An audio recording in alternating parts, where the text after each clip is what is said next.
Hello students, आप सबको अपने चैनल में स्वागत करती हूँ। आज की इस वीडियो में हम लोग जो कि क्लास 11 का एनुअल एग्ज़ामिनेशन हो रही है 2026 में, आप देख सकते हैं ये 17 यानी कि कल 17 मार्च 2026 का ही क्वेश्चन पेपर है, जो कि एनुअल एग्ज़ामिनेशन 2026 कक्षा 11 बायोलॉजी इलेक्टिव, ठीक है, जीव विज्ञान। तो इसका थ्योरी का फुल मार्क्स जो है वो 17 है और 17 में भी क्वेश्चन का पैटर्न 2 सेक्शन में बटा रहता है, सेक्शन ए और सेक्शन बी। तो आज के इस वीडियो में हम लोग सेक्शन ए यानी कि ऑब्जेक्टिव टाइप क्वेश्चन 1 से 70 तक कंप्लीट हल करेंगे और सेक्शन बी में जो है शॉर्ट आंसर टाइप या फिर लॉन्ग आंसर टाइप क्वेश्चन पूछी जाती है, तो उसमें 35 मार्क्स है ना। सेक्शन बी में देखिए शॉर्ट आंसर टाइप क्वेश्चन और लॉन्ग आंसर टाइप क्वेश्चन दोनों मिलाकर 35 क्वेश्चन है इसमें सेक्शन बी में, और सेक्शन ए में 35। 1 से 70 तक क्वेश्चन रहता है, लेकिन बनाना 35 ही होता है और प्रत्येक प्रश्न का अंक जो है वो 1 अंक का है ना। तो इस प्रकार के आज की इस वीडियो में हम लोग देखेंगे 1 से 70 तक कंप्लीट क्वेश्चन बायोलॉजी जीव विज्ञान का क्लास 11 एनुअल एग्जामिनेशन का क्वेश्चन पेपर, ठीक है।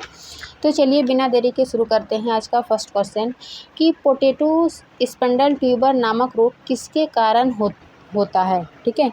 यानी कि पोटैटो में जो स्पंडल ट्यूबर नामक रोग होता है वो किस कारण होता है, लाइकन, विराइड या फिर बैक्टीरिया या फिर वायरस के कारण। तो इसका राइट आंसर हो जाएगा सी, विराइड के कारण, ठीक है। विराइड में क्या होता है, जनरली वायरस में या तो डीएनए या तो आरएनए होती है, लेकिन इसमें विराइड में आरएनए नहीं पाए जाते हैं, है ना। आरएनए और प्रोटीन का आरएनए नोट प्रोटीन कोड इसमें पाया जाता है, तो इसीलिए पोटैटो स्पंडल ट्यूबर नामक रोग जो है विराइड के कारण होता है। 1 का राइट आंसर सी हो जाएगा। 2 क्वेश्चन है, वर्गीकरण की मूल इकाई क्या है। यानी कि जब हम टैक्सोनॉमी पढ़ते हैं, क्लासिफिकेशन, तो सबसे मूल इकाई, सबसे बेसिक इकाई क्या है, तो इसका राइट आंसर हो जाएगा जाति, यानी कि स्पीसीज जो है वो सबसे बेसिक इकाई है। और सबसे टॉप में जो है वो डोमेन हो जाएगा, यानी कि किंगडम, ये सब पढ़ते हैं ना, फैमिली, ऑर्डर। तो सबसे निम्न जाति मूल इकाई हो जाएगा स्पीसीज। 2 का राइट आंसर भी। नेक्स्ट क्वेश्चन 3, निम्नलिखित में से किस जगत के जीवों की कोशिका भित्ति में पेप्टिडोग्लाइकेन पाया जाता है। यानी कि पेप्टिडोग्लाइकेन किस कोशिका भित्ति किस में पाई जाती है, तो सामान्यतः बैक्टीरिया में जो देखे जाते हैं वो पेप्टिडोग्लाइकेन। तो बैक्टीरिया में पेप्टिडोग्लाइकेन तो यहाँ पे दिया हुआ है, डायरेक्ट नहीं, ये क्लासिफिकेशन का दिया हुआ है कि प्रोटिस्टा, फंजाई, प्लांटी, या कि 5 किंगडम क्लासिफिकेशन जो है प्रोटिस्टा, प्लांटी, फंजाई और एनिमेनिया, मोनेरा। तो मोनेरा के अंतर्गत जितने भी बैक्टीरिया आते हैं, है ना, ब्लू ग्रीन एल्गी, साइनोबैक्टीरिया, ये सभी मोनेरा के अंतर्गत आते हैं और बैक्टीरिया के ही सेल वाल जो है वो पेप्टिडोग्लाइकेन का होती है ना। फंजाई यानी कि फंजाई का सेल वाल जो है वो काइटिन की बनी होती है और प्लांट का सेल वाल सेलुलोज की बनी होती है। तो इस प्रकार ये 3 इंपॉर्टेंट याद रखना है, काइटिन, सेलुलोज और बैक्टीरिया का पेप्टिडोग्लाइकेन, ठीक है। 3 का राइट आंसर डी हो जाएगा। 4 का देखेंगे कि निम्नलिखित में कौन वायुमंडलीय नाइट्रोजन को मृदा में स्थिर कर सकते हैं। यानी कि जो नाइट्रोजन के स्थिरीकरण के लिए कौन से जिम्मेवार है, तो ऑप्शन के अनुसार राइजोबियम जो है वो, राइजोबियम एक प्रकार का बैक्टीरिया है जो कि फलीदार जड़ के नोट के रूप में पाए जाते हैं। सामान्यतः देखे जाते हैं इसमें दाल के, है ना, प्लांट में उसके जड़ों में राइजोबियम नामक बैक्टीरिया पाए जाते हैं जो कि वायुमंडलीय नाइट्रोजन के लिए जिम्मेवार होते हैं। तो 4 का राइट आंसर भी हो जाएगा। 5, निम्नलिखित में से किस पौधे में संवहनी ऊतक नहीं होते हैं। संवहनी ऊतक में क्या होता है, जाइलम और फ्लोएम, ठीक है। जो जाइलम और फ्लोएम जल का परिवहन करते हैं और फ्लोएम भोजन का परिवहन करते हैं। तो इसमें पूछ रहा है कि किस पौधे में संवहनी ऊतक नहीं पाए जाते, यानी कि जाइलम और फ्लोएम किस में नहीं पाए जाते हैं।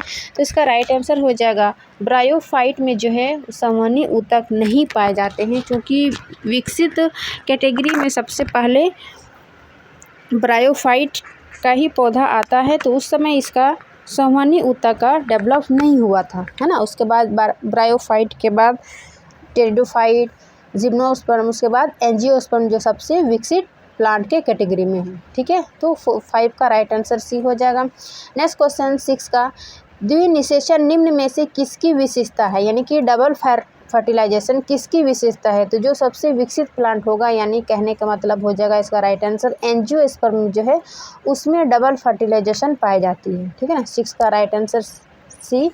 7, निम्न में से कौन अरीय सममिति दर्शाता है। ठीक है, अरीय सममिति यानी कि रेडियल सिमेट्री, जिसको बराबर भागों में बांटा जाता है। तो इसका राइट आंसर 7 का हो जाएगा। स्टार फिश जो है एक प्रकार के अरीय सममिति दर्शाता है।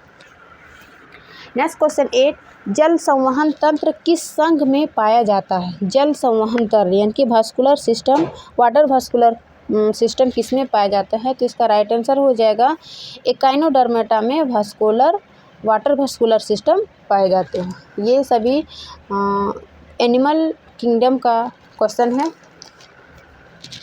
नेक्स्ट क्वेश्चन 9, निम्नलिखित में किसमें मेसोडर्म में से उत्पन्न वास्तविक सीलोम पाया जाता है। किसमें मेसोडर्म से उत्पन्न वास्तविक सीलोम पाया जाता है। तो इसका राइट आंसर हो जाएगा एनेलिडा में जो है मेसोडर्म से उत्पन्न वास्तविक सीलोम होता है। 10, तने तथा शाखा पर पत्तियों के विन्यास रहने के क्रम को क्या कहते हैं, यानी कि तना पर जो शाखा एवं पत्तियां का विन्यास अरेंजमेंट रहता है लीव में, तो उसको क्या कहते हैं। तो इसका राइट आंसर हो जाएगा पर्ण विन्यास, है ना, फाइलोटैक्सी। 10 का राइट आंसर ए। 11, निम्नलिखित में से कौन खाद्य संचयन के लिए रूपांतरित मूसला जड़ का उदाहरण है, यानी कि किसमें जो है वो खाद्य पदार्थ रूपांतरित होकर मूसला जड़ का उदाहरण होता है। तो इसका 11 का राइट आंसर गाजर हो जाएगा, जो कि एक प्रकार का उसका खाद्य संचयन मूसला जड़ के रूप में रूपांतरित हो जाते हैं। प्याज को देखा जाए तो यह एक भूमिगत तना है और इसको बल्ब, है ना, बल्ब के रूप में जानते हैं। आलू का भी ये भी भूमिगत तना है, आलू और प्याज दोनों, लेकिन प्याज में बल्ब। मक्का जो है एक प्रकार का फाइब्रस रूट है। तो 11 का राइट आंसर ए हो जाएगा। 12, द्विबीजपत्री यानी कि डाइकोट लीफ पौधे की पत्तियों में कैसा सिरा विन्यास पाया जाता है। देखिए, डाइकट और मोनोकट के पत्तियों में जो है उसके सिरे विन्यास, मतलब पत्तियों का जो सिरा विन्यास है, वेनेशन है, उसका आधार पर हम लोग उसको डाइकट और मोनोकट में पहचान सकते हैं। तो डाइकट प्लांट में होता है कि उसका पत्ती का विन्यास जो है वो जालिका रूप होते हैं, जबकि मोनोकट प्लांट में उसकी पत्तियों का सिरा विन्यास जो है वो समानांतर होती है ना, इस प्रकार के, जैसे कि हम लोग मक्का में देखते हैं, गेहूं में। तो ये मोनोकट का उदाहरण होगा। जालिका क्या होगा द्विबीजपत्री में, इसका जाली रूपी इस प्रकार का सिरा विन्यास होगा, जिस प्रकार हम लोग चना में देख सकते हैं, है ना, चना में और भी डाइकट जो प्लांट है उसमें देख सकते हैं। तो ये पत्ती के आधार पर भी हम लोग डाइकट प्लांट और मोनोकट प्लांट को पहचान सकते हैं उसके सिरा विन्यास के आधार पर। ठीक है, 12 का राइट आंसर भी हो जाएगा। नेक्स्ट क्वेश्चन 13,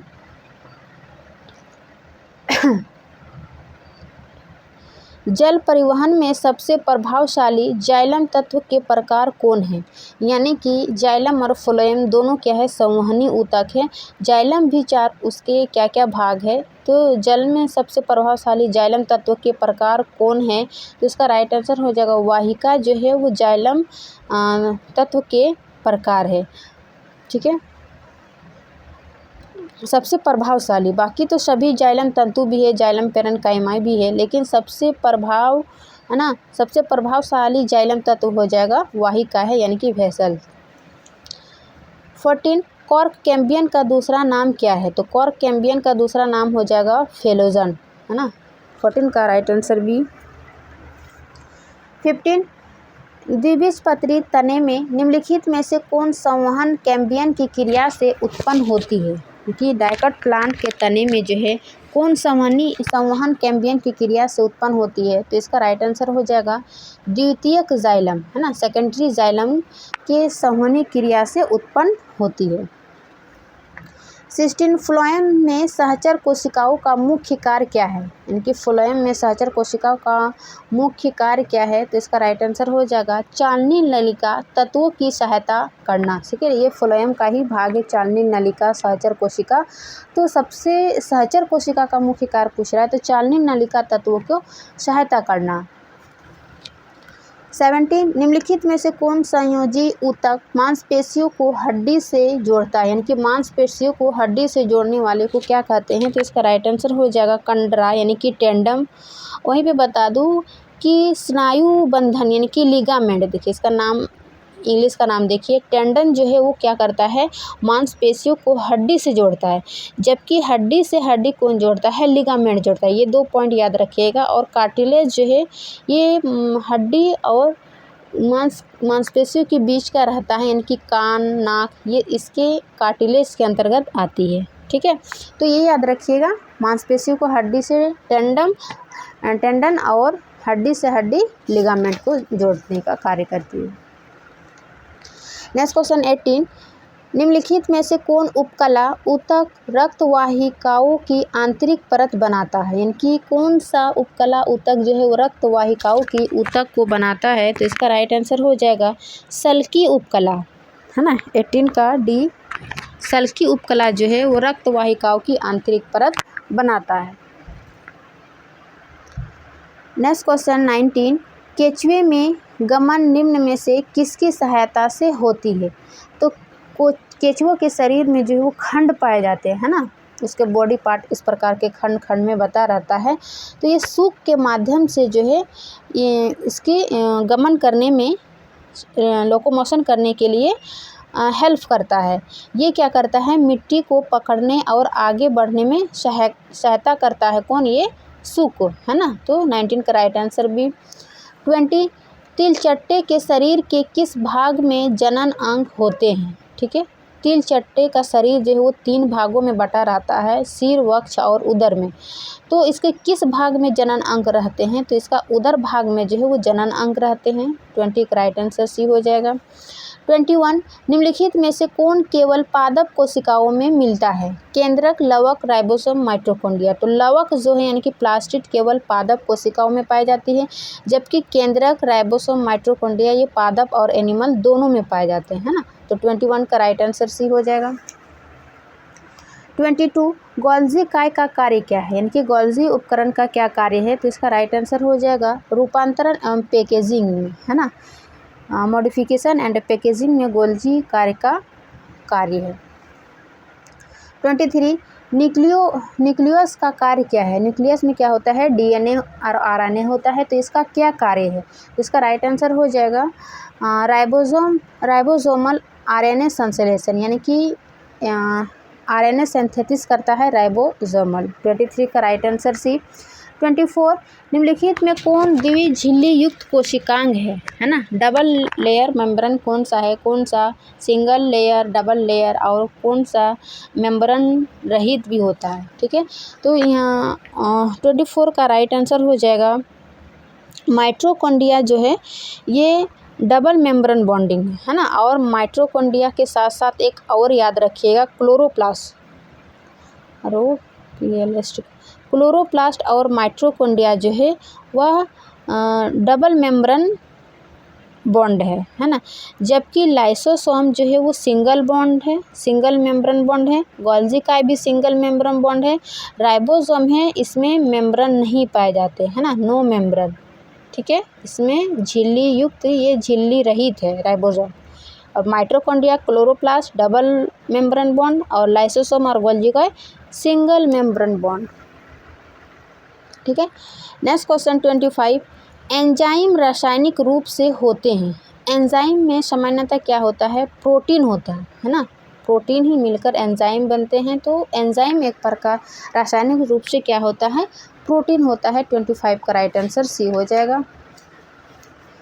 26 निम्नलिखित में से कौन विटामिन वसा में घुलनशील है। देखिए आपको मैं एक ट्रिक बता रही हूँ कि वसा में घुलनशील याद रखिएगा, KEDA कीड़ा, है ना, कीड़ा। इस प्रकार से आप वसा का याद रख सकते हैं। और BC चूँकि जल में देखिए 2 जल जल है, तो इसमें याद रखिएगा बी और सी, है ना। बी और सी, विटामिन बी और सी जल में जो है घुलनशील है, जबकि KEDA वसा में घुलनशील है।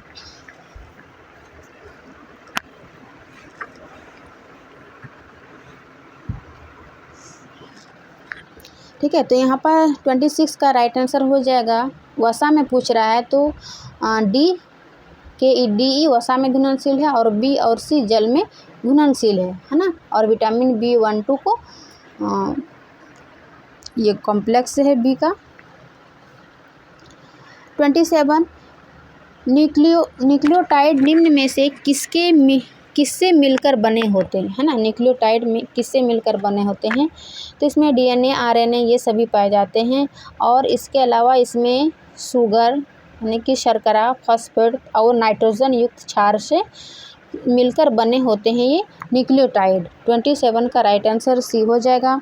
28 प्रोटीन की उपस्थिति की जांच करने के लिए कौन परीक्षण किया जाता है ना।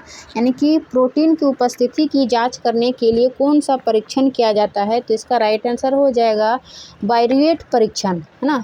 बायूरेट परीक्षण, इसमें क्या होता है, प्रोटीन नीले से बैंगनी रंग के हो जाते हैं, इसकी जांच पता चल जाता है कि इसमें प्रोटीन है ना। जब ये पाइरूवेट परीक्षण करते हैं तो नीले से बैंगनी हो जाते हैं, इससे बैंगनी होना यह बताता है कि इसमें प्रोटीन है।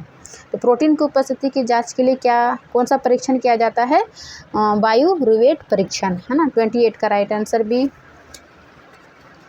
29 अंतरावस्था निम्न में से किसका चरण है, यानी कि इंटरफेज किस फेज का अवस्था है, तो इसका राइट आंसर हो जाएगा इंटरफेज में कोशिका विभाजन की तैयारी होती है और सबसे मैक्सिमम समय जो है इसी में इंटरफेज में ही रहते हैं, क्योंकि इसमें कोशिका विभाजन के लिए तैयार होती है ना। तो 29 का राइट आंसर सी हो जाएगा।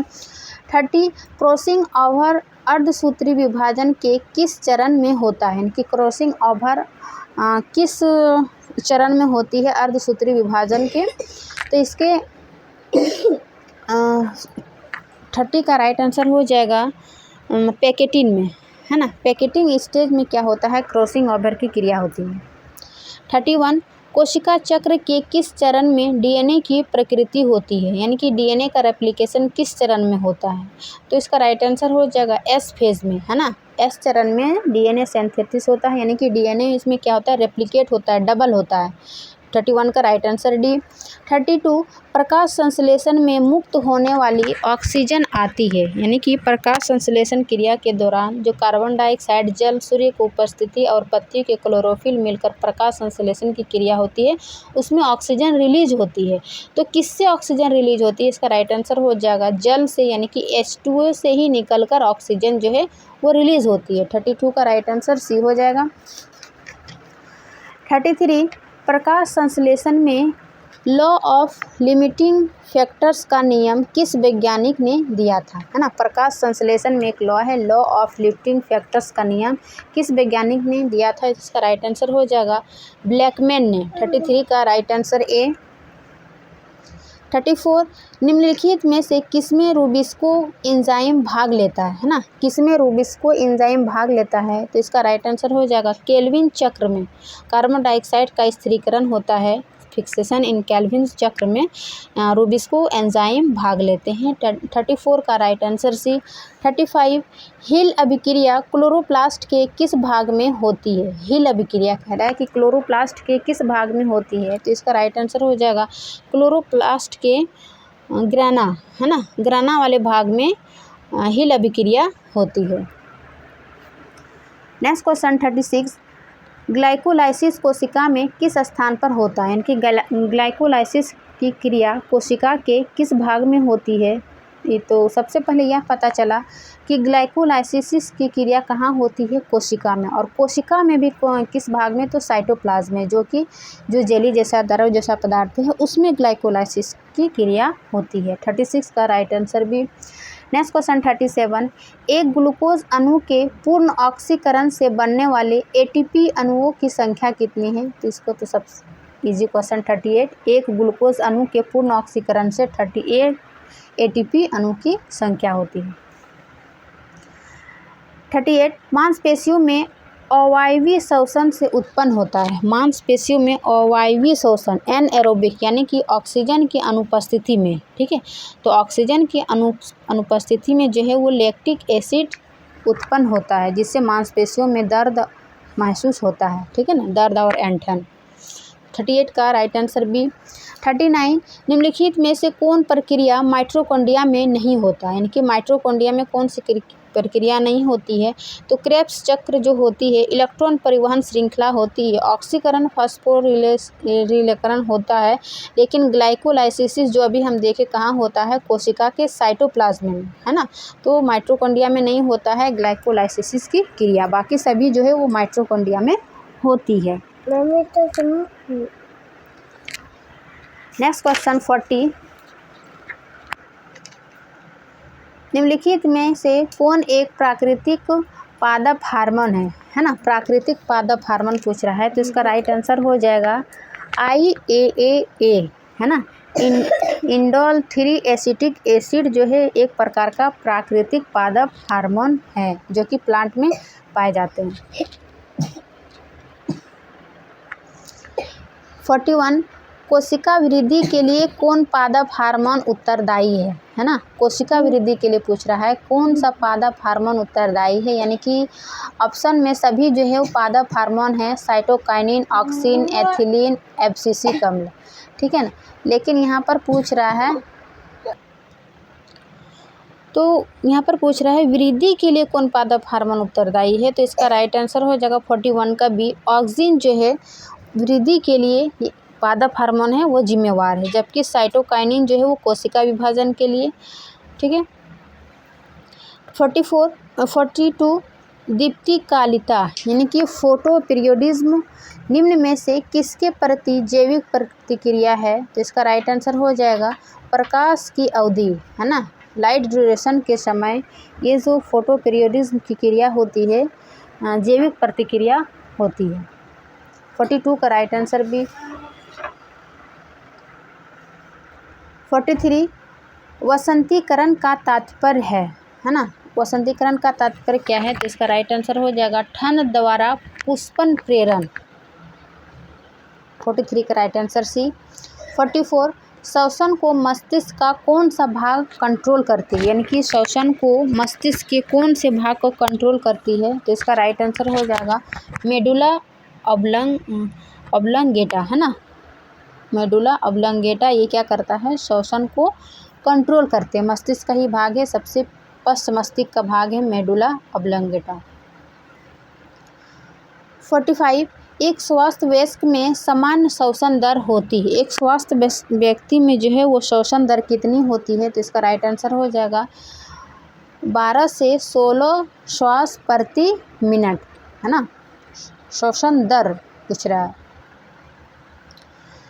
46 अंतः श्वसन के समय डायफ्राम क्या होता है, तो अंतः श्वसन यानी कि जब हम श्वास को अंदर लेते हैं, है ना, ऑक्सीजन क्या करते हैं, ऑक्सीजन लेते हैं और कार्बन डाइऑक्साइड को छोड़ते हैं, तो ऑक्सीजन लेते समय यानी अंतः श्वसन के समय हमारे डायफ्राम जो है वो संकुचित होता है और नीचे चला जाता है। एक बार आप श्वास को अंदर करके देखिए क्या होता है, हमारा जो डायफ्राम है वो संकुचित होता है और वह नीचे की ओर चला जाता है, ठीक है। 46 का राइट आंसर बी। 47 निम्नलिखित में से कौन एक श्वसन वर्णक है, श्वसन वर्णक पूछ रहा है, तो इसका राइट आंसर हो जाएगा हीमोग्लोबिन जो एक प्रकार का श्वसन पिगमेंट है, रेस्पिरेटरी पिगमेंट।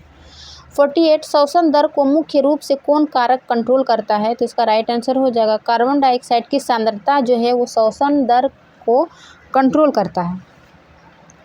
49 रक्त का थक्का ना बनाने के लिए निम्नलिखित में से कौन सा रक्त कोशिका जिम्मेवार होती है, तो इसका राइट आंसर हो जाएगा प्लेटलेट्स जो है वो रक्त को क्लोटिंग करने में मदद करते हैं। 49 का राइट आंसर सी। 50 एक स्वस्थ वयस्क में औसत ज्वारीय आयतन होता है, एक स्वस्थ वयस्क में औसत ज्वारीय आयतन क्या होता है, तो इसका राइट आंसर हो जाएगा 500 मिली, है ना, 500 ml। 51 बलपूर्वक निःश्वासन के बाद भी फेफड़े में बचे वायु के आयतन को कहा जाता है। यानी कि जो बलपूर्वक निःश्वासन मतलब हो गया श्वास को बाहर करना, है ना, के बाद फेफड़े में बचे वायु के आयतन को क्या कहते हैं? तो इसका राइट आंसर हो जाएगा अवशिष्ट आयतन, यानी कि जो बच गया, है ना, श्वास छोड़ने के बाद। 51 का राइट आंसर भी। 52 लसिका रक्त से भिन्न होती है क्योंकि इसमें नहीं होता है। लसिका जो है यह एक रंगीन तरल है जिसमें WBC और प्लाज्मा प्रेजेंट रहता है। तो इसमें क्या नहीं होता है? तो इसका राइट आंसर, इसमें RBC नहीं पाए जाते हैं लसिका में, जो बाकी WBC और प्लाज्मा पाई जाती है। 52 का राइट आंसर सी। 53 रक्तचाप मापने वाला यंत्र कहलाता है। रक्तचाप मापने वाले यंत्र को क्या कहलाता है? तो इसका राइट आंसर होता है स्फिग्मोमैनोमीटर। 53 का राइट आंसर सी। 54 हृदय का कौन भाग सबसे मोटी पेशी दीवार वाला होता है? हृदय का सबसे मोटी पेशी दीवार वाला भाग जो होता है वो बायां आलिंद, है ना। 54 का राइट आंसर भी। 55 कौन धमनी ऑक्सीजन रहित रक्त वहन करती है? ऑक्सीजन रहित पूछ रहा है, यानी कि डीऑक्सीजनेट ब्लड, ऑक्सीजन इसमें नहीं रहता है। तो इसका राइट आंसर हो जाएगा फुसफुस धमनी, है ना। 55 का राइट आंसर ए। 56 यूरिकोटेलिक प्राणी उत्सर्जित करते हैं। यूरिकोटेलिक प्राणी उत्सर्जित क्या करते हैं? इसके यूरिकोटेलिक प्राणी के अंतर्गत पक्षी और सरीसृप आते हैं जो कि यूरिक अम्ल को उत्सर्जित करते हैं, जो पानी की कमी को कंट्रोल करता है ना, यूरिक एसिड। 57 मूत्र में ग्लूकोज की उपस्थिति को क्या कहते हैं? मूत्र में ग्लूकोज की उपस्थिति को कहते हैं ग्लाइकोसूरिया, है ना, ग्लाइकोसूरिया। 57 का राइट आंसर ए। 58 कौन हार्मोन वृक्कों में, यानी कि किडनी में जल पुनः अवशोषण को कंट्रोल करता है? तो इसका राइट आंसर हो जाएगा वेसोप्रेसिन जो है, वेसोप्रेसिन हार्मोन किडनी में जल पुनः अवशोषण को कंट्रोल करती है। 59 नेफ्रॉन का कौन भाग रक्त निस्यंदन के लिए जिम्मेवार है? यानी कि नेफ्रॉन का कौन सा भाग रक्त फिल्टर के लिए जिम्मेवार है? तो इसका राइट आंसर हो जाएगा वोमन का कैप्सूल, है ना। वोमन कैप्सूल रक्त फिल्टर के लिए उत्तरदायी है।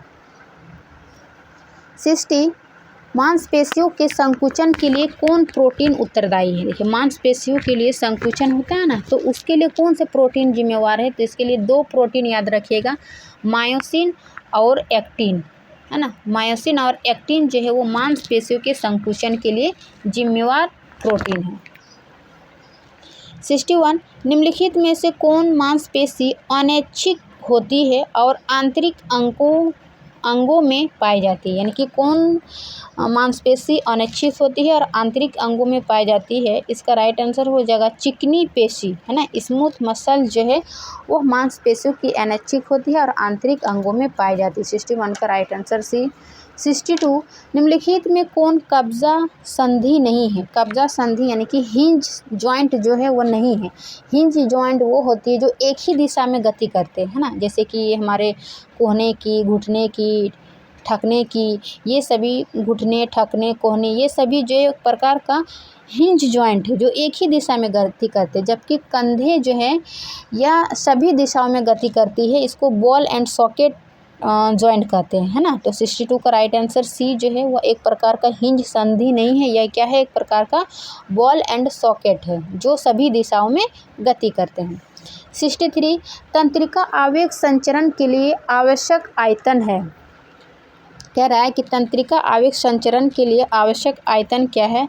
आयन कौन सा होगा? तो इसका राइट आंसर हो जाएगा सोडियम और पोटेशियम, यानी कि डी दोनों सही इसका हो जाएगा कि तंत्रिका आवेग संचरण के लिए पोटेशियम और सोडियम दोनों आयन चाहिए, है ना।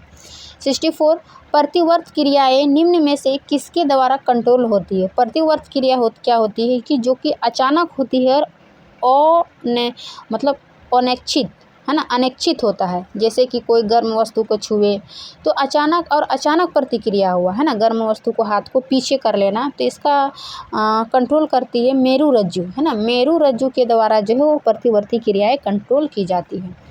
नेक्स्ट क्वेश्चन 65, मस्तिष्क की सबसे बाहरी परत क्या है? मस्तिष्क की सबसे बाहरी परत जो है वो सेरिब्रम कॉर्टेक्स हो जाएगा, जबकि मेडुला पॉन्स ये पश्च मस्तिष्क और ये मध्य मस्तिष्क। नेक्स्ट क्वेश्चन 66, मस्तिष्क का कौन भाग शरीर के तापमान को कंट्रोल करती है ना, कौन से भाग जो है वो शरीर के तापमान को कंट्रोल करती है? तो इसका राइट आंसर हो जाएगा 66 का सी, हाइपोथैलेमस जो है मस्तिष्क के तापमान के अलावा यह भूख, प्यास एवं नींद को भी क्या करता है, कंट्रोल करता है। तो 66 का राइट आंसर सी हो जाएगा।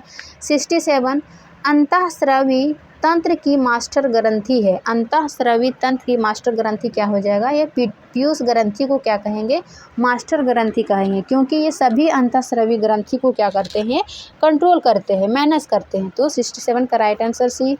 68, निम्नलिखित में से कौन ग्रंथि अंतःस्रावी और बाह्यस्रावी दोनों है, यानी कि एक प्रकार के अग्नाशय जो है एक प्रकार के मिश्रित ग्रंथि कहते हैं, क्योंकि मिश्रित ग्रंथि अंतःस्रावी भी है और बाह्यस्रावी। अंतःस्रावी में यह क्या करता है, इंसुलिन यानी कि ग्लूकागॉन का ये स्रावित होता है, जबकि बाह्यस्रावी में ये पाचक एंजाइम रस स्रावित होते हैं। तो इस प्रकार का अग्नाशय जो है वह एक प्रकार का मिश्रित ग्रंथि है। ठीक है, तो इसका 68 का राइट आंसर सी हो जाएगा। 69, आयोडीन की कमी से होता है, आयोडीन की कमी से होता है, क्या होता है, प्रायः हम लोग आयोडीन की कमी से घेंघा रोग को जानते हैं, घेंघा या फिर गलकंड गोइटर इसी को कहते हैं। इसमें क्या होता है, थायराइड ग्रंथि का आकार बढ़ जाता है, इसीलिए इसको कंट्रोल करने के लिए आयोडीन, है ना, खाना चाहिए, आयोडीन की कमी नहीं होना चाहिए। तो 69 का राइट आंसर बी हो जाएगा। नेक्स्ट क्वेश्चन 70 और आज के इस सेक्शन का लास्ट क्वेश्चन है, पैराथायराइड हार्मोन निम्नलिखित में से किसके स्तर को कंट्रोल करता है? ठीक है, क्या कह रहा है कि पैराथायराइड हार्मोन किसके स्तर के कंट्रोल करता है? तो इसका राइट आंसर हो जाएगा कैल्शियम, है ना, कैल्शियम के लेवल को कंट्रोल करता है, क्योंकि जब हमारे रक्त में कैल्शियम की कमी हो जाती है तो यह हार्मोन हड्डियों से कैल्शियम निकाल करके रक्त में देता है, इसीलिए हमारे हड्डियों में जो है वो कैल्शियम की कमी हो जाती है, क्योंकि रक्त में कैल्शियम की कमी हो जाती है। तो ये पैराथायराइड हार्मोन का यही कार्य है कि जब रक्त में कैल्शियम की कमी हो जाएगा तो यह हड्डियों से निकाल के कैल्शियम रक्त को देगा। ठीक है, तो इस प्रकार से 70 का राइट आंसर भी हो जाएगा। तो आज के इस सेक्शन में हम लोग सेक्शन ए यानी कि ऑब्जेक्टिव टाइप क्वेश्चन कंप्लीट 1 से 70 तक हल किए हैं, और आप देख सकते हैं ये बायोलॉजी का एनुअल एग्जामिनेशन जो कि कल ही हुआ है 17 मार्च 2026 को। तो आशा करती हूँ कि ये जानकारी और वीडियो जो है वो अच्छी लगी होगी।